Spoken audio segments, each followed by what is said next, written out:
If and when we reach a period of pessimism, the potential unraveling in terms of perceived wealth is much greater this time than it will have ever been before.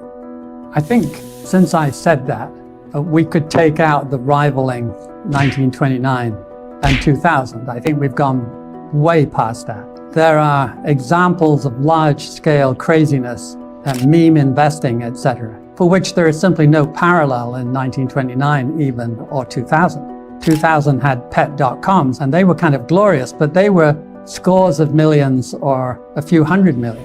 We have crazy things now that are billions, and in some cases, tens of billions. And we were the most impressive speculation, I think. There is nothing like that at scale, even adjusted for current dollars in 1929. And we are down 80%, which is a fairly fearful decline. But along with us, the next tier of speculative stocks also came down. The SPAC index is down over 20%. The market is a self-correcting mechanism, but it's a little wonky in the time it takes. Sometimes it corrects pretty quickly, and sometimes it corrects incredibly slowly. And that's the problem. But if you go back to 2000, which is the previous leader in speculation, let's say, what happened there is the market peaked in March of 2000. And between March and September, the pet.coms basically went out of business. The internet stocks basically went down 80%. But the whole .com,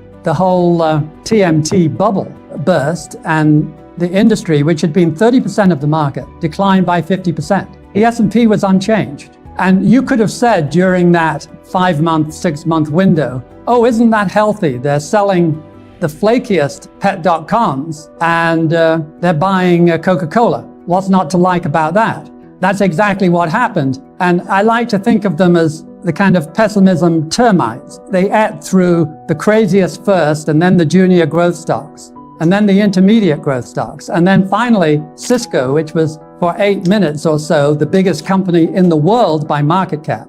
And they were all down collectively 50%. The balance of the market was up 17%. So that looked incredibly healthy, but then the termites reached the broad market and the entire 70% rolled over and fell 50% in 2 years. And the NASDAQ was down 82%. The thing about the underpinnings is they always look terrific. In 1929, the market didn't peak when they thought the underpinnings were terrible. They peaked when the market's enthusiasm for the underpinnings was approximately the highest it had ever been in history. In 2000, in March, the world uniformly, including the boss of the Federal Reserve, Alan Greenspan, they all thought the system had never been better. At the top of the housing bubble in 2007, Bernanke and the boys thought the US housing market had never declined, unquote. It merely reflected a strong US economy. The underpinnings were great. They have never gotten it right.